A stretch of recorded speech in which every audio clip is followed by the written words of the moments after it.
पास, या कई बार under the bridges also, पूरी बुक की एक पूरी बुक की एक जो है पायरेटेड आपको कॉपी मिल जाती है, फिल्म की पायरेटेड कॉपी मिल जाती है। पायरेसी के अपने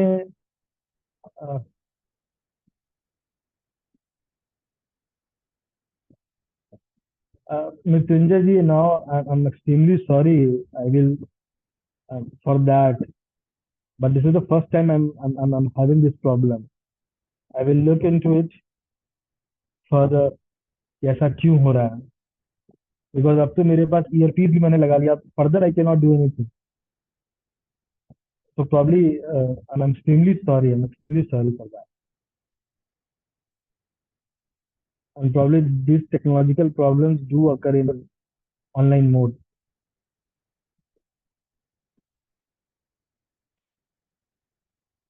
So when it, or any person other than the owner permits for profit any place to be used for the communication of the work to be public, where such communication constitutes an infringement of the copyright in the work. तो अगर कोई जो है कहीं अपनी एक जगह बना दिया है, उस जगह पे वो पायरेसी कर रहा है या फॉल्स कॉपी प्रोड्यूस कर रहा है, बना रहा है, unless he was not aware and had no reasonable ground for the believing that such communication to the public would be an infringement of the copyright. लेकिन ऐसा नहीं है कि इसमें एक्सेप्शंस नहीं, और ये एक्सेप्शंस हम लोग के एकेडमिक फ्रेटर्निटी के लिए बड़े इंपॉर्टेंट और बड़े रिलेवेंट, और मैं कुछ उस एक्सेप्शंस पे मैं अ, प्रकाश डालने की कोशिश करूंगा। And these exceptions are called fair dealing in the Copyright Act.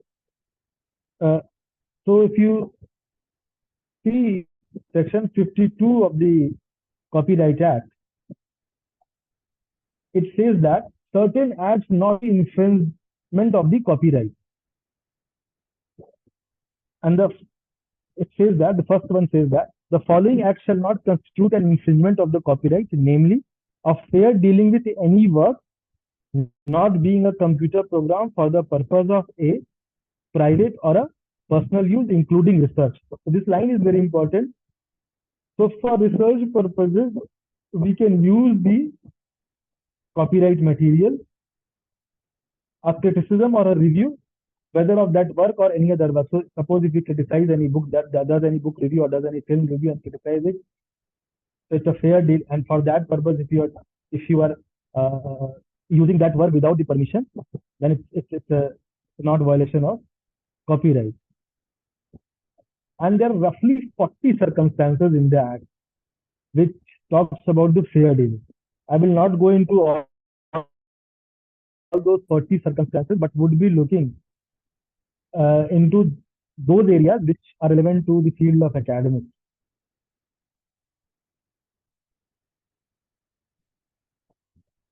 So, section 52 subclause I says that the reproduction of any work by a teacher or a pupil in the course of instruction, or as a part of the question to be answered in an examination, or in answer to such question. तो इन तीनों scenario में, तो पहले scenario में कि अगर कोई teacher जो है स्टडी मटेरियल मान लीजिए बना के देता है, जैसे आजकल बहुत से टीचरों पे प्रेशर होती है कि आप स्टडी मटेरियल प्रोवाइड करिए। अब स्टडी मटेरियल प्रोवाइड करते वक्त कई बार क्या होता है कि टीचर जो है कंपाइलेशन कर लेते हैं, और कंपाइलेशन करके वो डिस्ट्रीब्यूट कर रहे हैं, तो ये फेयर डीलिंग के प्रोविजन में माना जाएगा और इसको कॉपी के इंफ्रिंजमेंट नहीं माना जाएगा।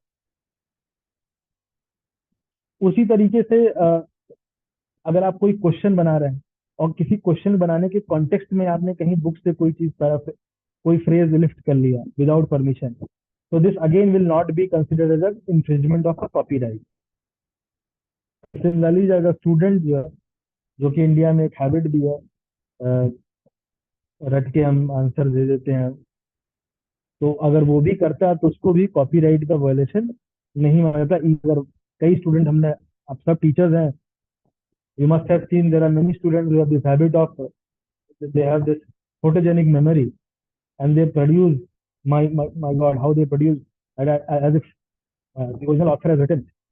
So us reproduction during the examination time shall not attract the provisions of Copyright Act. Similarly, अगर आप उसको लाइब्रेरी के लिए भी, ये 2012 में अमेंडमेंट हुआ था, तो अगर लाइब्रेरी भी कोई बुक को इलेक्ट्रॉनिक फॉर्म में स्टोर कर रही है, उसको डिजिटलाइज करिए, आप देखिएगा बहुत जगह जहाँ डिजिटलाइज भी कराया जा रहा है बुक्स को, पुरानी बुक्स को आर्काइव कराया जा रहा है, तो वहां भी वो फेयर डीलिंग के कॉन्टेक्स्ट में आएगा और कॉपीराइट का वायलेशन नहीं होगा।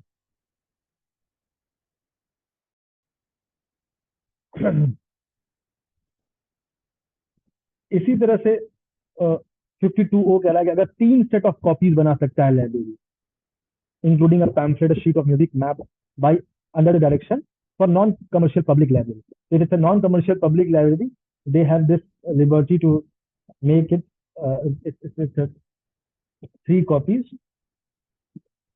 And 52P बड़ा important है हम लोग again for the academicians and researchers. The reproduction for the purpose of research or a private study or with a view to publication of an unpublished literary, dramatic or musical work kept in library, museum or other institution to which the public has access. तो अगर हम कहीं university में जाते हैं, कहीं library में जाते हैं और वहां से हम जो है कोई चीज कॉपी कर ले रहे हैं, तो वो जो है कॉपीराइट का वायलेशन है। बड़ा इंटरेस्टिंग केस हुआ था, बहुत लोग इसको फोटो कॉपी केस के रूप में भी लीगल स्कॉलर जानते हैं। The chancellor master and scholar of Oxford university and Rameshwari photo copy service, 2016 का ये केस है। और 16 के केस में क्या था, इस केस में क्या था कि दिल्ली यूनिवर्सिटी में एक दुकान है फोटो कॉपी मशीन की, और वहां पे वो दुकान जो है चूंकि यूनिवर्सिटी ने अलोकेट की हुई है, और उस फोटो कॉपी मशीन की मदद से बहुत से बच्चे जो है रीडिंग मटेरियल को फोटो कॉपी करा ले रहे थे। तो इसमें ऑक्सफोर्ड यूनिवर्सिटी वाले और in association with other university press also, other presses also went for against this shop कि कॉपीराइट का वायलेशन हो रहा है। अब इसमें कोर्ट ने, इंडियन कोर्ट ने बड़ा ब्रॉड व्यू लिया, स्टूडेंट फ्रेंडली व्यू लिया, और इसमें उन्होंने, हम जरा प्रीवियस स्लाइड पे जाते हैं, ये section 52I को इंटरप्रेट किया during the course of instruction. तो कोर्स ऑफ इंस्ट्रक्शन को 2 तरीके से इंटरप्रेट किया जा सकता है। एक तो कोर्स ऑफ इंस्ट्रक्शन हो सकता है यूनिवर्सिटी क्लासेस में एक lecture wise course of instruction, और एक हो सकता है पूरे एकेडमिक सेशन में कोर्स ऑफ इंस्ट्रक्शन। तो ये माना गया कि अगर इस कोर्स ऑफ इंस्ट्रक्शन के दौरान अगर कोई टीचर बोलता है जाइए फोटो कॉपी करा के लाइए, और फोटो कॉपी हो रहा है, तो उसको जो है फेयर डीलिंग के अंदर में कोर्ट ने रखा और और और और आर्ग्यू किया कि एन मासे photo कॉपिंग of the portion of copyrighted books, portion of copyrighted books, मान लीजिए किसी कहा कि एक चैप्टर करा लो, ये करा लो, तो was perfectly consider to be legal. तो बड़ा इंपॉर्टेंट प्रोविजन और थर्ड वर्ल्ड कंट्री के लिए बड़ा इंपॉर्टेंट हो जाता है। अब देखिए, मैं स्टार्टिंग में जो डिबेट बता रहा था कि क्यों वेस्टर्न वर्ल्ड जो है इसको स्ट्रिक्ट आईपीआर रिजीम और स्ट्रिक्ट प्रॉपर्टी राइट के कॉन्टेक्स्ट में चाहती है, ताकि स्ट्रिक्ट प्रॉपर्टी राइट रिजीम होगा तो आप दूसरों को एक्सक्लूड कर सकते। और अगर आप सोचिए कि हमारे पास फोटो कॉपी मटेरियल नहीं होगा एक इंडिया जैसी कंट्री के लिए, तो कितने लोग जो है अच्छी बुक्स अफोर्ड कर पाएंगे, या बहुत सी लाइब्रेरीज के पास भी अच्छी बुक्स नहीं रहती है। तो ये जो counter narrative argument against strong IPR regime, वो भी बड़ा इंपॉर्टेंट और रेलेवेंट बन गया।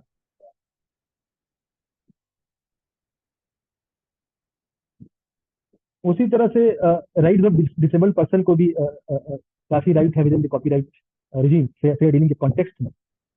So a disabled person can use the adaptation, reproduction, issues of copies or communication to the public of any work in any accessible format. तो बड़ा broad right दिया गया है disabled person के वो इस context में। So any person to facilitate person, अच्छा अब आप disabled person को facilitate भी कर रहे हैं और उस context में आप कोई चीज जो है कॉपीराइट का वायलेशन कर रहे हैं, तो उसको इंफ्रिंजमेंट नहीं माना जाएगा with in the copyright, Indian copyright act. और अगर कोई ऑर्गेनाइजेशन जो है डिसेबल पर्सन के बेनिफिट के लिए कुछ काम कर रही है, और उस दौरान अगर वो कोई कॉपीराइट के वायलेशन कर रही है तो उसको भी प्रॉपर इंफ्रिंजमेंट नहीं माना जाएगा, लीगल इंफ्रिंजमेंट नहीं माना जाएगा।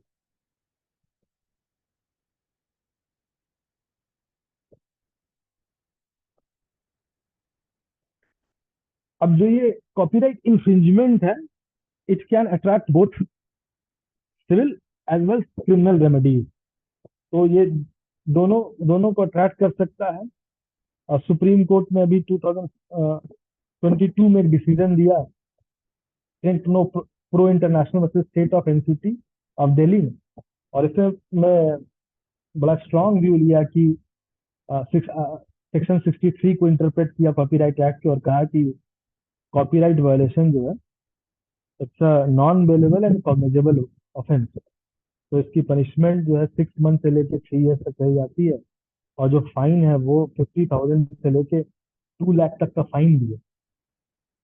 तो इस सेंस में ये एक ब्रॉडर फ्रेमवर्क था। अब एक जो बड़ा सेकंड पार्ट जो बड़ा इंपॉर्टेंट है और रेलेवेंट है हम लोग के कॉन्टेक्स्ट के लिए, ये तो copyright.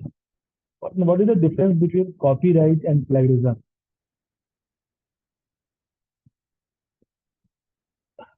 If you don't mind, can I have a water?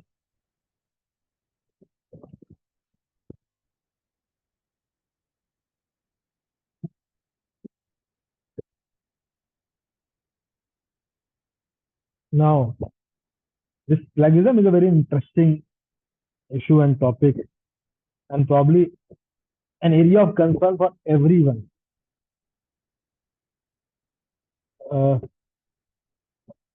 पहले तो मैं प्लेगरिज्म को पढ़ने से पहले बताऊं कि प्लेगरिज्म जो है वो कैसा प्रॉब्लम क्रिएट कर सकता है एकेडमिक फैकल्टी में। उसकी मैं कुछ इंस्टेंसेस आप लोगों के साथ शेयर करना। तो दिल्ली यूनिवर्सिटी के एक एक्स वाइस चांसलर थे दीपक पटेल जी, और उनका उनके खिलाफ कंप्लेंट हुआ। तो पी पार्था सारथी ने कंप्लेंट किया कि उन्होंने उनके पीएचडी स्टूडेंट का कॉपी वर्क जो है उठाया है। और वाइस चांसलर साहब को जो है he was sacked from the post of vice chancellor. उसी तरह से पौंडीचेरी यूनिवर्सिटी में एक वाइस चांसलर थी चंद्रा कृष्ण मूर्ति जी। उनके खिलाफ भी जब वो एनएलयू ओडिशा की वीसी थी तो उन्होंने एक बुक पब्लिश की एक स्टूडेंट के साथ में। और जब वो यानी पौंडीचेरी सेंट्रल यूनिवर्सिटी की वाइस चांसलर बनी तो उस दौरान जो पब्लिश बुक थी उसको लोगों ने फ्लैग चेक किया और पाया कि 70 to 80% was copied, and then therefore she had to resign from that post.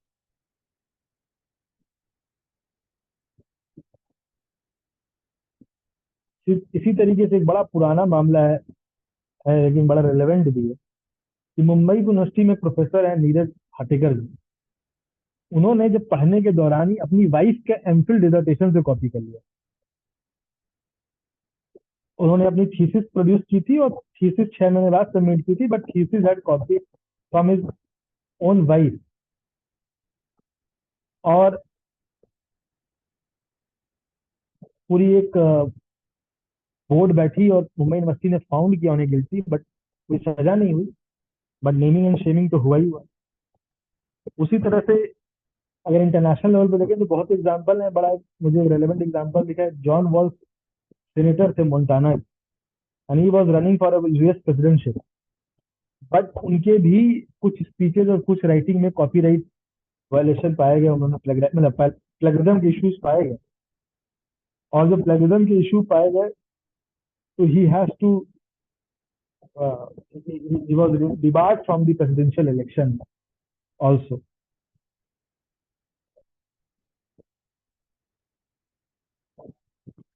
उसी तरह से अभी रिसेंटली जेएनयू में कुछ अपॉइंटमेंट हुए थे, और उस जेएनयू में अपॉइंटमेंट का एक केस का मामला चल रहा है जिसमें अ, एक एक एक अम, पूरी थीसिस की, पीएचडी थीसिस की। तो अक्सर जो पुराने मामले उठने लगते हैं, और यहाँ पे acting chief justice Gita Mittal ने कहा था, स्टेटमेंट मतलब during the course of inquiry she observe that plagiarism by a professor cannot be tolerated in any manner and he has to be shown the door. But anyhow, university authorities ने उनको कुछ किया नहीं, but name shaming तो हुई है. तो one has to understand what is the difference between copyright, क्योंकि कॉपीराइट एक जगह कह रहा है you can use it for the purpose of your academic work research. तो यूजुअली जो जो डिफरेंस लोग बताते हैं कि कॉपीराइट और प्लेगरिज्म में, कि कॉपीराइट सिर्फ एक्सप्रेशन का प्रोटेक्शन करता है और वो एक सेंस में अ, आपको लीगल राइट्स इंश्योर कराता है. प्लेगरिज्म अभी भी बाई एंड लार्ज ऐसा नहीं है, अभी एक तरह का प्लेगरिज्म कॉपीराइट को भी अटैक कर लेगा, लेकिन बाई एंड लार्ज प्लेगरिज्म जो है ये कोड ऑफ एथिक्स है एकेडमिक वर्ल्ड का, एकेडमिक एंड रिसर्च वर्ल्ड का, to acknowledge the sources from where you have gained the information, and it protects even the ideas also to be acknowledged by others. तो जो copyright सिर्फ expression से involve था, ये ideas से भी involve है. एंड आप इसको और अच्छे से समझेंगे जब आप कितने तरह के कॉपीराइट, कितने तरह के प्लेगरिज्म हो सकते हैं, इस पर हम जरा चर्चा करेंगे. So one is the global plagiarism. Global plagiarism का कहने का मतलब हो गया कि नथिंग टू बी ऑफेंसिव, हम नाम नहीं लेंगे, बट इसी हम लोग सब टीचर्स जानते भी हैं कि बहुत सी ऐसी जगहें मिलती हैं जहाँ पुरानी डिसर्टेशन मिलती है और थीसिस मिलती हैं, और यूजुअली स्टूडेंट्स क्या करते हैं कि वहां जाते हैं और कुछ रुपए में वो थीसिस जो है लेके और उसका टाइटल वाइटल सब लेके सिर्फ अपना नाम और ईयर चेंज करके सबमिट कर देते हैं. तो ये आएगा ग्लोबल ग्लोबल प्लेगरिज्म के कॉन्टेक्स्ट में, जहां आपने पूरा दूसरे का वर्क को अपने नाम पे पब्लिश करा दिया. तो ये कॉपीराइट को भी अट्रैक्ट करेगा. तो अगर कोई सोच रहा है कि ये कॉपीराइट को अट्रैक्ट नहीं करेगा, नहीं, वो फॉल्स गलीमा में, ये कॉपीराइट राइट को अट्रैक्ट करेगा. अब जो दूसरा आता है वो डायरेक्ट प्लेगरिज्म और वर्बटम प्लेगरिज्म. अब इसमें क्या है कि मान लीजिए अगर आप अ, कुछ लिख रहे हैं और कुछ लिखने में आपने कुछ लाइन जो है उठा ली किसी की और उसको ऐसे प्रोड्यूस किया कि वो आपने लिखी हुई लाइन, तो डायरेक्ट लिफ्ट वाली है. तो this may not attract you for copyright. अगर आपने कम उठाया, बहुत ज्यादा उठाया तो फिर आ जाएगा. तो ये, बट अगर आपने दो तीन लाइन उठाई हुई, एक दो लाइन उठाई हुई, तो ये प्लैग का पार्ट आ जाएगा, प्लेगरिज्म का ये पार्ट माना जाएगा, क्योंकि plagiarism is also check on the lifting of ideas also, theft of ideas also. जो तीसरा highest form of regulatory mechanism में है सेल्फ और ऑटो प्लेगरिज्म. तो अभी 2020 में यूजीसी ने 20 अप्रैल 2020 को एक नोटिफिकेशन भी भेजा था. उसमें कहा था कि scholar should be well aware that they should not involve into self plagiarism. अब वेस्टर्न अंडरस्टैंडिंग में, वेस्टर्न मॉडल में सेल्फ प्लेगरिज्म भी बड़ा आपको नेम शेम कर सकता है. एक बहुत बड़े इंटरनेशनल इंडियन ओरिजिन के एडिटर हैं फरीद जकारिया. काफी बड़ा नाम है उसका, फरीद जकारिया. छोटी सी story off the record. Fareed Zakaria जब कहते हैं ऐसा, इट इज रिलीज दैट, कि जब उन्होंने लीकर बैलेंस के ऊपर लिखने लगे एडिटोरियल, तो उनकी ही एक पुरानी स्पीच या पुरानी राइटिंग से और राइटिंग मिल गई. उसके बेसिस पे उनको एडिटोरियलशिप रिजाइन करनी पड़ी. मतलब इतना हाईएस्ट स्टैंडर्ड है वेस्टर्न में. और यूजीसी भी जो है इस सेल्फ प्लेगरिज्म के अगेंस्ट में 2020 में 20 अप्रैल को एक नोटिफिकेशन यूनिवर्सिटी को सब जगह भेजती है, और इसमें वो कहती है कि self plagiarism includes republishing the same paper already published elsewhere without due and full citation, publishing smaller excerpted work from a longer piece and previous without due and full citation in order to show a larger number of publications, reusing the data already used in a published work or communicated for publication in any other in other work without due and full citation, breaking up a longer, larger study into smaller sections and publishing them as together new work without due and full citation, or paraphrasing one own previously published work without due and full citation. तो ये बड़ा interesting phenomena बन जाता है। कई बार जैसे क्या होता है कि हम जो पीएचडी से अपनी थीसिस पब्लिश करते हैं, अपनी थीसिस से अपने आर्टिकल पब्लिश करते हैं, तो अब ये इसके हिसाब से जो जो जो जो जो कोड ऑफ एथिक्स ये कह रहा है कि अगर आप अपनी थीसिस से भी पब्लिश कर दीजिए तो आप नीचे एक एक्नॉलेजमेंट दे दीजिए कि at least this was part of my larger thesis, तो ताकि आप सेल्फ प्लेगरिज्म के भी एलिगेशन से बच जाएं। या अगर मान लीजिए आपने, कई बार ऐसा होता है कि हम एक ही विषय पे बहुत से डिफरेंट आयाम पे आर्टिकल लिखते हैं, बट कई बार हमारे पास पुराने आर्टिकल से कुछ वर्ड्स हम ले लिए, तो बेटर टू साइड दैट। तो आप अगर अच्छे स्कॉलर्स के आर्टिकल्स पढ़ेंगे तो आप देखेंगे कि वो सेल्फ साइटेशन भी करते हैं, वो अपने ही प्रीवियस काम को सेल्फ साइट भी कर देंगे, अच्छा ये वहां से ड्रॉ किया हुआ है, ये वहां से लिया गया, या ये मैंने लेक्चर वहां पे दिया हुआ है। तो यूजीसी 2020 में बड़ी सीरियस हुई कि सेल्फ हो भी क्या रहा था, उसके पीछे का भी काम क्या था कि अभी रिसेंटली जैसे गूगल स्कॉलर पे अगर आप देखिएगा तो आजकल गूगल स्कॉलर हर जगह लोग जो है आपको एक्नॉलेज करते हैं कि आपने कितना साइट किया। जैसे फॉर एग्जांपल बीबीयू हम लोग को अप्रिशिएट करती है एवरी ईयर हमारे रिसर्च इनपुट के लिए, और उस रिसर्च इनपुट में एक कैटेगरी है कि what is the number of citation. तो जो साइंस एंड टेक्नोलॉजी में है वो ज़्यादा अप्रिशिएट करेंगे कि साइटेशन को बड़ा इम्फेसिस देते हैं। अब धीरे धीरे सोशल साइंस में भी देने लग गए हैं। तो लोगों ने क्या क्या करने लगे कि अपने ही पेपर बनाए और अपने ही को सेल्फ साइट कर लिया 20 बार, तो अपनी साइटेशन स्कोर बढ़ाने लग गए। तो इसके भी अगेंस्ट में इस नोटिफिकेशन में ये बात कही गई थी कि self citation do not add any number to the individual citation index at the global academy। तो इस तरह की चीजों को ना करें। It gives a bad name to the Indian academics in general and to the researcher in particular.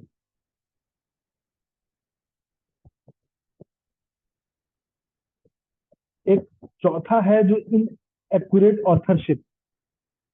अब ये भी देखिए ये बड़ा आजकल चलन में आ गया है, इन एक्यूरेट ऑथरशिप। जब से हमारे यहाँ सब अप्रिशिएट कर रहे होंगे आजकल Scopus publication, web of science publication, promotion भी इस पर डिपेंडेंट है। तो एक नई चलन आ गई है कि कोई कहता है कि मेरा भी थर्ड ऑथर के रूप में या फोर्थ ऑथर के रूप में मेरा भी नाम डाल दो।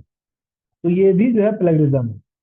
अब इसमें कॉपीराइट का वायलेशन नहीं हो, किसी को समझ में नहीं आएगा आपने क्या इनपुट दिया है, लेकिन अगर आपने कोई काम नहीं किया तो आइडिया के लेवल पे, कॉन्शियसनेस के लेवल पे, एथिकल लेवल पे भी ये गलत है जिस वर्क में आपने काम नहीं लिया। और कई बार ऐसा होता है फैकल्टीज भी क्या कहते हैं अपने स्टूडेंट का पेपर में अपना नाम डलवा देते हैं और स्क्रूटनी नहीं करते हैं। तो आपने देखा कि एक्सवीसीज जो है या कई आपको देखिएगा, जितने मैंने ज्यादातर जो केसेस देखे वहां ऐसे ही देखा है कि जहाँ प्रोफेसर है या बड़ा प्रोफेसर है वो स्टूडेंट के साथ पेपर पब्लिश कर रहा है और स्टूडेंट ने उतना ध्यान नहीं दिया, प्रोफेसर ने भी उतना ध्यान नहीं दिया, और बाद में वो प्रॉब्लम क्रिएट कर रहा है। तो इन एक्यूरेट ऑथरशिप से बचिए, जहाँ पे आपने कोई कंट्रीब्यूशन नहीं किया है उससे भी थोड़ा बचिए। फिर एक है पैराफ्रेजिंग प्लेगरिज्म। तो इसमें हमारे यहाँ बहुत से टूल्स आ गई हैं पैराफ्रेज करने के लिए। फॉर एग्जाम्पल हमारे स्टूडेंट बोलते हैं स्पिल बॉट करके है, जहाँ पे आप किसी मटेरियल को ले जाइए और वो तुरंत जो है उसको पैराफ्रेज कर देगा, इलेक्ट्रॉनिक एआई से पैराफ्रेज हो जाएगी। क्विल बॉट करके एक है for example, QuillBot. But इसको भी अवॉइड कीजिए because this is also a kind of, again I am reinstating and recreating that paraphrase is not just this this plagiarism is something much more than copyright in a sense that ये expression से तो आप बच जाएंगे क्योंकि आपने paraphrase कर दिया, अब आप, बट आप आइडिया की चोरी, आइडिया की थेफ्ट पे अभी भी आप जो है उसके टेस्ट पे आप खड़े नहीं उतर पाएंगे, and you will attract a bad name. Then there is a concept of mosaic plagiarism. Mosaic plagiarism में क्या होता है कि अगर कोई टेक्स्ट है और उस टेक्स्ट में हम क्या करते हैं, अगर किसी का स्टेटमेंट में 2 लाइन अपनी डाल दी, 3 लाइन अपनी डाल दी, फिर इधर से डाल दी, और कई डाल दी, और नीचे सोर्स भी दिया हुआ है, बट क्या हुआ, मोस्टली मटेरियल जो है कॉपीड ही, उसका एक मोज़ैक बना दिया है, जैसे जमीन की जो मोज़ैक होती है, इधर से उठाया, उधर से उठाया, उधर से उठाया, जो इंडियन प्रैक्टिस में बहुत ज्यादा दिखने को मिलती है। तो ये भी एक form of plagiarism. And then there are certain accidental plagiarism. अब एक्सीडेंटल प्लेगरिज्म कभी कभी हमसे हो जाता है। एक्सीडेंटल प्लेगरिज्म, फॉर एग्जांपल, हम जहां से, जिस सोर्स पे हम कोट कर रहे हैं साइटेशन, उसी ने गलत साइट कर रखा है। तो पता चला कि, तो इसके इसके लिए बड़ा इंपॉर्टेंट होता है ना कि अगर आप प्राइमरी सोर्स तक नहीं पहुंच पाए हैं तो आप डबल साइटेशन कर दीजिए। प्राइमरी सोर्स का तो साइटेशन कीजिए कीजिए, और एज साइटेड इन कर दीजिए। तो उससे आप ये एक्सीडेंटल प्लेगरिज्म से बच जाएंगे। आप उस एक्सीडेंटल प्लेगरिज्म से बच जाएंगे अपने पेपर में या अपने वर्क में। तो कई बार हम रीडिंग करते हैं और कई बार हो सकता है जिस रिसर्च पेपर को आप पढ़ रहे हैं वहीं पे गलत साइटेड, और वहीं पे गलत साइटेड है और आपने उसको साइड कर दिया। तो आप बेटर है कि अगर आप ओरिजिनल सोर्स पे चले जाइए, जो जहां से साइट की आप कोशिश कीजिए कि उस मटेरियल को ढूंढ लें, और नहीं ढूंढ पा रहे हैं तो लिख दीजिए कि ये सोर्स है and this was cited in this article. तो उससे आप इस एक्सीडेंटल प्लेगरिज्म के एलिगेशन से बच सकते हैं।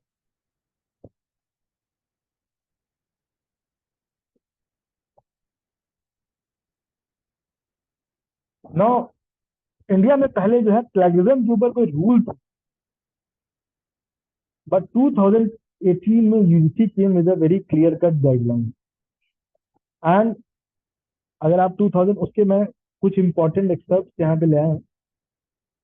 अब उसका अगर आप 2018 का जो रेगुलेशन देखेंगे, university grant commission, promotion of academic integrity and prevention of plagiarism in higher education institution, regulation 2018। और इसकी डेफिनेशन क्लॉज में एक बड़ा इंपॉर्टेंट है, academic integrity. It is the intellectual honesty in proposing, performing and reporting any activity which leads to the creation of intellectual property.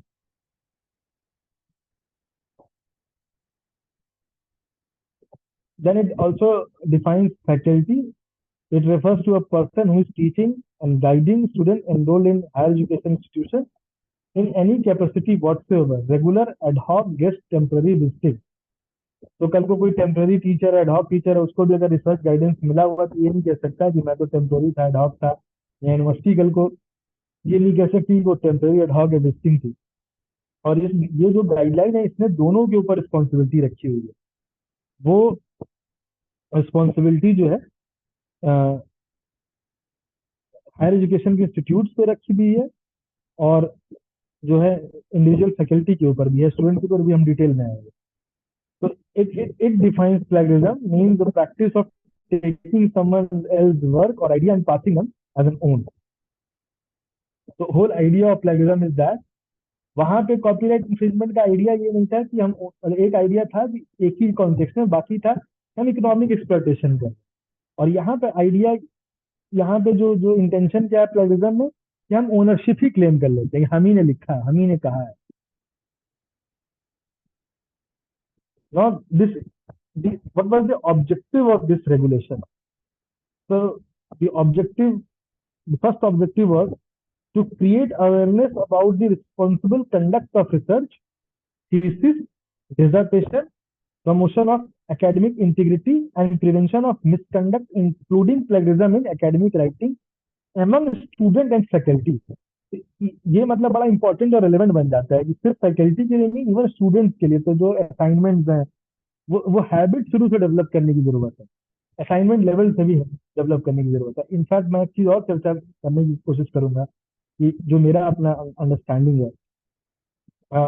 The second objective was to establish institutional mechanism through education and training to facilitate responsible conduct of research, thesis, dissertation, promotion of academic integrity and deterrence of plagiarism. So जो जो universities हैं, जो higher education के institutes हैं, वो खुद के अंदर एक ऐसा मैकेनिज्म डेवलप करे या ले आए जहाँ पे प्लेगरिज्म को अवॉइड किया जा सके डिसर्टेशन में, स्पेशली डिसर्टेशन में, थीसिस में और रिसर्च मैकेनिज्म में, and to develop a system where you can detect.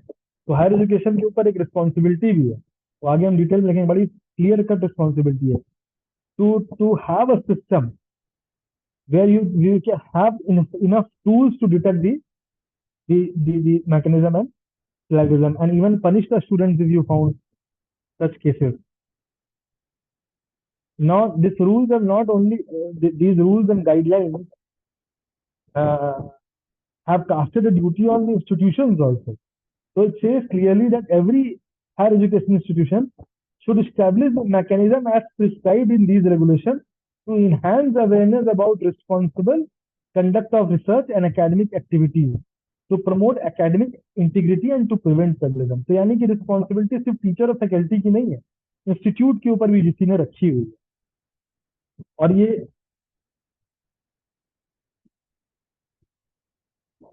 ये इंस्टीट्यूट ये रिस्पॉन्सिबिलिटी कैसे अदा करेगी तो वो by instructing the students, faculty, researchers and staff about the proper attribution, seeking permission of the authors wherever necessary, acknowledgement of the source compatible with the needs and specification of the discipline, and in accordance with the rules, international conventions and regulations governing the source.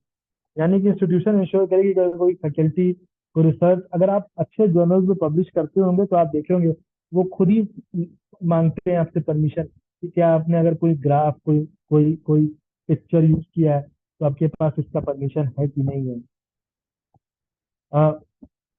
Then higher education में जैसे ये भी programme हो रहा है, shall conduct sensitization seminars, awareness programs every semester on responsible conduct of research and thesis and dissertation, promotion of academic integrity and ethics in education for students, faculty and research। तो रह रहा है कि higher education इस पे deliberation भी करवाती रहेगी, ये ड्यूटी दी है उस रेगुलेशन में। नौ, अब बड़ा एक जो जो इम्पोर्टेंट बात मैं डिस्कस यहाँ पे करना चाहता हूँ कि आप देखिएगा कि जो जो रेगुलेशन है ना, वो यूजी, पीजी, मास्टर डिग्री, सारे चीजों पे, सारे जहां भी डिसर्टेशन है, चाहे यूजी का हो चाहे पीजी का हो, यूजली जो है इंस्टीट्यूशन या जो फैकल्टीज हैं वो सीरियस होते हैं अगर वो पीएचडी की डिसर्टेशन, बट ऐसा नहीं है। इस पे सीधे सीधे किया लिखा हुआ है, the higher education institute shall include the cardinal principles of academic integrity in the curricula of undergraduate PG master degree as a compulsory coursework module। तो आप यूजी में भी बताएंगे, पीजी में भी बताएंगे, और उस मॉड्यूल में रिसर्चर को आप बताएंगे कि आपको रिस्पॉन्सिबल रिसर्च करना है। यानी कि पीजी के डिसर्टेशन यूजली तो यूजी के अब जो 4 ईयर वाला आ जाएगा उसमें तो रहेगा, तो अगर एनईटी में जो 4 ईयर्स वाला जो जो यूजी कोर्स है, जो रिसर्च बेस्ड कोर्स है, तो वहां पे भी आपको इस बात का ध्यान रखना होगा कि आप जो है एकेडमिक इंटीग्रिटी को मेंटेन करें और प्लेगरिज्म रूल्स को ध्यान में देखें। तो व्हाट शैल बी, अगेन वही सब बातें कि शैल यूज द टेक्नोलॉजी। तो हमारे यहाँ टूल्स हैं टू चेक द प्लेगरिज्म। अब वो एग्जैक्टली प्लेगरिज्म तो नहीं चेक करते, वो सिमिलैरिटी इंडेक्स चेक करते हैं। तो जो प्रोमिनेंट टूल्स हैं, जैसे फॉर एग्जांपल टर्निटिन का है, ड्रिलबिट है, उरकुंड है, ये सारे सॉफ्टवेयर हैं जो यूजली कॉमन सॉफ्टवेयर हैं। और ये अब इवन एआई और चैट जीपीटी जो स्टूडेंट काफी यूज कर रहे हैं, रिसर्चर यूज कर रहे हैं, अगर मेरा एक पर्सनल रिक्वेस्ट रहेगा कि आप अगर रिसर्चर हैं तो कभी एआई और चैट जीपीटी, आप कभी नोवेल्टी और ओरिजिनलिटी रख ही नहीं पाएंगे। और एक बार आदत खो देंगे ना, तो आप समझ लीजिए कि कभी लिख नहीं पाएंगे। और एक एक एक बात मैं यहाँ पे अलग से कहना चाहता हूँ कि what is the difference between university professor and a school teacher. एक बात इसको हमेशा समझिए, बड़ा रेलेवेंट है, आउट ऑफ कॉन्टेक्स्ट है, लेकिन मैं I hope I am audible है, मैं ये बड़ा फोर्सफुली ये बात कहता हूँ भी कि जो स्कूल का टीचर है ना, उसको मैंडेट नहीं है उसको मैंडेट है एग्जिस्टिंग नॉलेज को डिसिमिनेट करना। फॉर एग्जाम्पल, वो क्लास का 12th का टीचर होगा, वो अगर कोई मैथ का थ्योरम होगा तो वो उसको डिसिमिनेट करना ही उसका मैंडेट है। बट जो यूनिवर्सिटी का प्रोफेसर है, जो रिसर्चर है, उसका मैंडेट है एग्जिस्टिंग नॉलेज को क्रिटिक करना, न्यू नॉलेज को क्रिएट करना, पुराने नॉलेज को क्रिटिक करना। यानी कि नए थ्योरम को गढ़ना ये प्रोफेसर का काम है, रिसर्चर का काम है। तो अगर आप इस आर्टिफिशियल टूल चैट जीपीटी या एआई का यूज करें, तो अब जो नई टूल्स एंड सॉफ्टवेयर हैं वो कर तो कर रही हैं, बट अभी भी मतलब human knows how to manipulate, and there technologies further helping them to manipulate, but don't use it. देखा कि ऑलरेडी कैसा यू कैन लैंड 20 साल पुराना भी वर्क जो है सामने आ जाए, you can land trouble water, rough water, rough weather.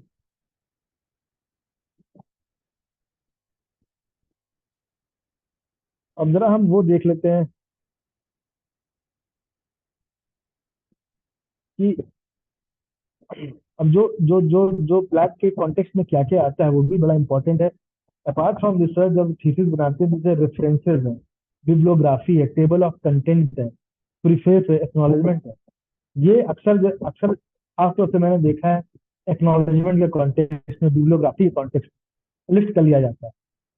और जो एआईज हैं, वो बिब्लियोग्राफी को या रेफरेंस मटेरियल, जो जो सर्च, जो प्लेगिज्म टूल्स हैं, जो टर्निटिन के सॉफ्टवेयर हैं, वो वो फैसिलिटी देती है इनको एक्सक्लूड करने की। तो आप सिमिलैरिटी इंडेक्स से बच जाओगे, अभी समझाएंगे सिमिलैरिटी इंडेक्स, लेकिन वो कभी आप पुराने फंस गए अगर आप, तो वो भी कवर कर लिया जाएगा। तो इसमें एडवाइजेबल कि आप अपनी खुद की बिब्लियोग्राफी बनाओ, अ, आप खुद के रेफरेंसेस बनाओ, तो आपको सिंक्रोनाइज मैनर में लिफ्टिंग की जरूरत नहीं पड़ेगी। जब सिंक्रोनाइज मैनर में लिफ्टिंग होती है तभी वो पकड़ता है भी। तो यूजली हम लोग क्या करते हैं कि जो जो फ्लैट टूल्स हैं उसमें हम वो एक्सेप्शन बॉक्स करते हैं। तो एक्सेप्शन बॉक्स में बिब्लियोग्राफी को एक्सेप्ट कर, मतलब एक्सेप्शन में डाल दिया जाता है। अगर आप जाएंगे तो देखोगे यूजीसी का तो says that these should also be checked in. ये भी जो है कहीं तो प्लेगराइज तो नहीं है।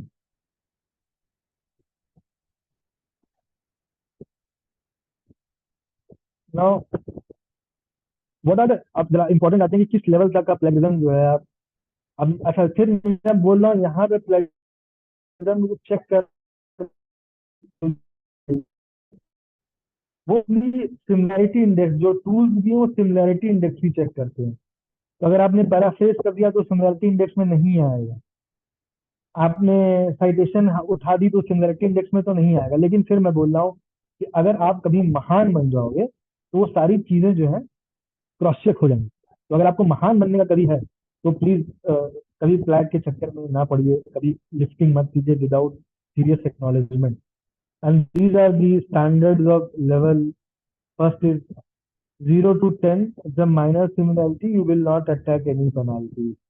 Then there is a level 1 similarity, which is from 10 to 40%. And then there is a level 2 similarity, which is 40 to 60%. And then there is a similarity above 60%. तो उसी तरह से जो आपकी पेनल्टीज भी उसी के हिसाब से है।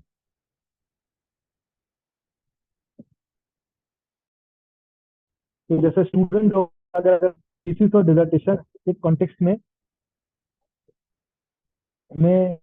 उसकी थीसिस को सेकेंड लेवल का होगा तो रीएवेलुएट करने का भेज दिया जाएगा।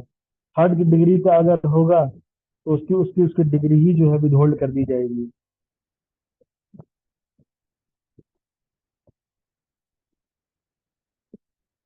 तो ये है। तो 10 to 40% students shall be asked to submit revised script within a stipulated time period not exceeding 6 months। और 40 to 60% में है तो पूरा एक साल उसको बैन कर दिया जाएगा।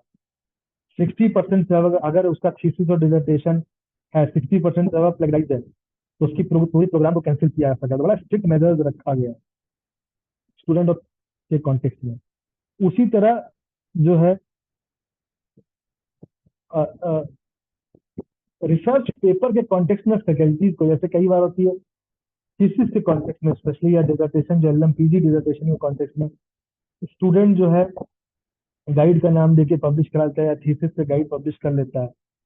तो अगर आपकी ओरिजिनल थीसिस ही प्लेगराइज है तो जाहिर सी बात रिसर्च पेपर भी प्लेगराइज होगा।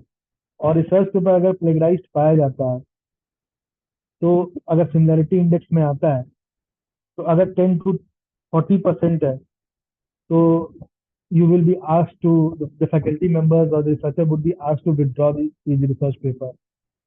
If it is 40 to 60%, तो फैकल्टी मेंबर के एक एनुअल इंक्रीमेंट कट जाएगी, तो you will be deprived of your one annual increment.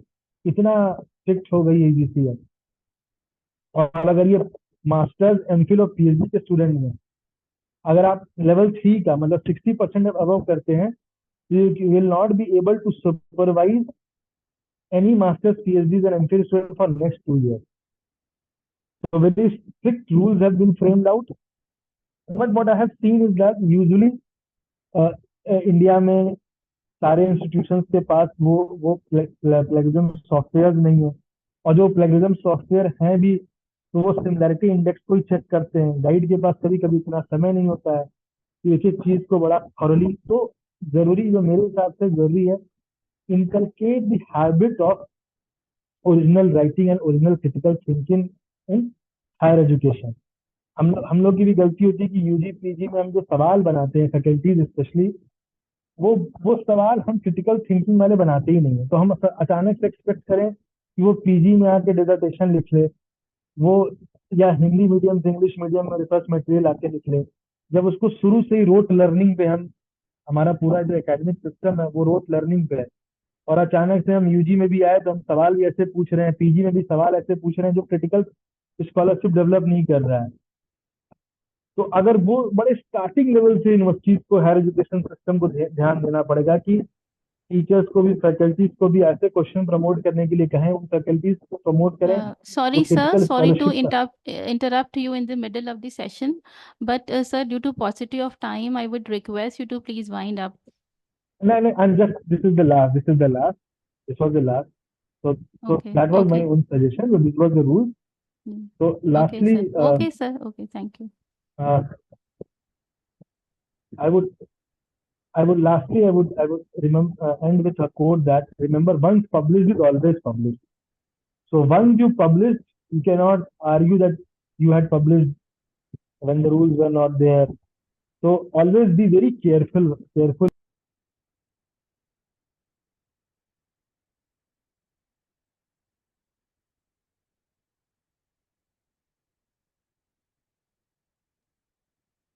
Acknowledge the hard work of others. You will also not find that आपका काम कोई प्लगराइज कर ले।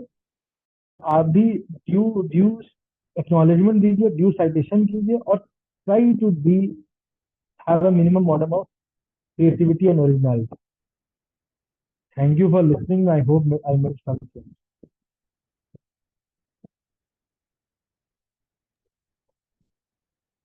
Thank you so much, sir, for this wonderful session. Now, I'll request all the participants, if they have any doubts or questions, they may ask. Participants, the session is open for question answers. You may ask or drop your questions in the chat box. We'll take those questions one by one.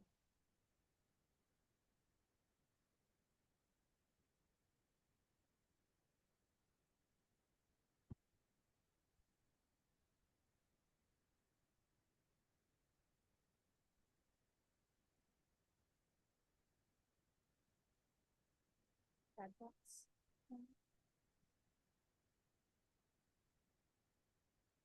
I mean, no, you do not need a lawyer to file a copyright. I mean, there are applications provided there. अगर आप copyright के उस website पे चले जाओगे तो पूरा एक फॉर्मेट दिया हुआ है। नोटरी की जरूरत पड़ती है तो वहां उस टाइम में आपको कुछ कुछ चीजें नोटरी करवानी पड़ेगी, तो आपको वहां लॉयर की जरूरत पड़ जाएगी।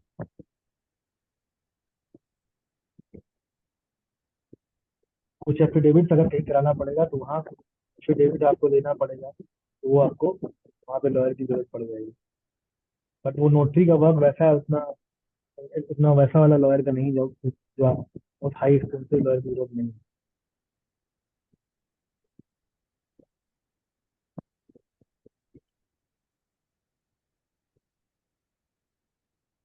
Any other questions? I mean, if you have a question at a later point of time also, मेरा email ID है rashtrasinkhal@gmail.com, मेरे नाम पे ही। आप अपने सवाल मुझे भेज दीजिएगा, मैं सवाल का आंसर दे दूंगा। जो आप फर्दर कोई क्वेरीज करना चाहते हैं, रिसर्च के कॉन्टेक्स्ट में कुछ पूछना चाहते हैं, तो भी मेरी लिमिटेड अंडरस्टैंडिंग है। No no, it's never okay, it's never okay. अब जो नई नई टूल्स आ गई हैं, तो अगर आप जो जो प्लेगरिज्म सॉफ्टवेयर चेकिंग टूल्स भी हैं, उसमें भी एआई परसेंटेज दिखाने लग गया है। It's never okay. आप देखिए क्विलबॉल्ट कर क्या रहा है, वो पैराफ्रेज कर रहा है, तो पैराफ्रेज कर दे रहे हैं, और और पैराफ्रेज करने पे भी प्लेगरिज्म, आप सिमिलैरिटी इंडेक्स से बच जाएंगे। तो अब जो नए जो सॉफ्टवेयर आ रहे हैं, उसमें एआई और क्विलबॉट, अभी एआई का है, क्विलबॉट का भी आ जाएगा। और क्या कर रहा है क्विलबॉट, आपको बताऊं, आप पूरा टेक्स्ट डालते हो, क्विलबॉट जो पैराफ्रेज करता है ना, वो पूरा वो उसकी सो ले लेता है। तो अगर आप कोई भी अगर रीड करेगा ना, तो उसमें उसकी जो पैराफ्रेजिंग है, उसमें आपको, I mean, no no coherence would be seen there, coherent लगेगा ही नहीं रहेगा। So I will never suggest, or you will fall into the trap.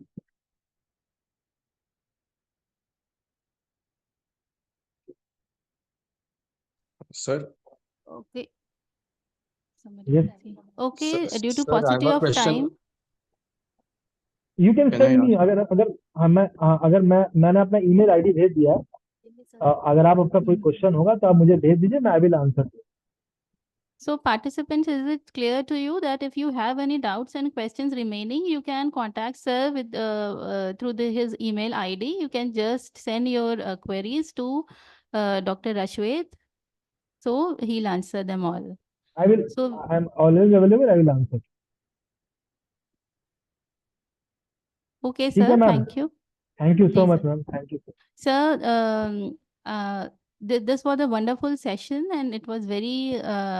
We thank you for providing an ocean of knowledge in such a short span of time. You elaborated the concepts of intellectual property rights, copyrights, plagiarism, citation so well that it has really enhanced the knowledge of these concepts. Especially the real life example quoted by you made us understand the details of these concepts. So thank you for being a part of this FDP and sparing your valuable time for us. So I hope this association with Integral University and with the Department of Humanities and Social Sciences continue in future also. Thank So you ma'am, thank you ma'am, hope that thank you. Thank you so I much, hope I sir. Will be, Thank you. Thank you I ma'am, all thank you. I also thank all the participants for participating in this FDP so enthusiastically that we are really overwhelmed by your participation. Thank you all the participants. Also, sir, we have some questions. You can just take those questions. You just email me those questions, I'm ready to answer those in detail। वो ज़्यादा मेरे लिए convenient होगा। जी। तो अब आप भेज तो दीजिए मुझे, मैं डिटेल में बता दूंगा। Yes yes yes.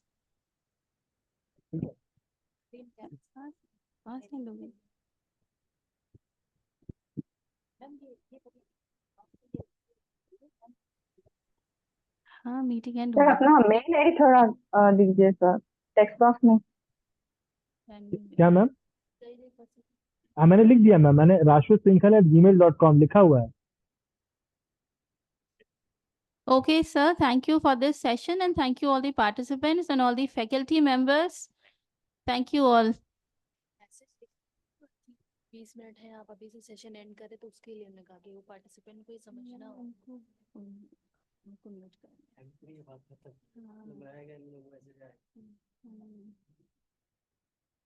एंड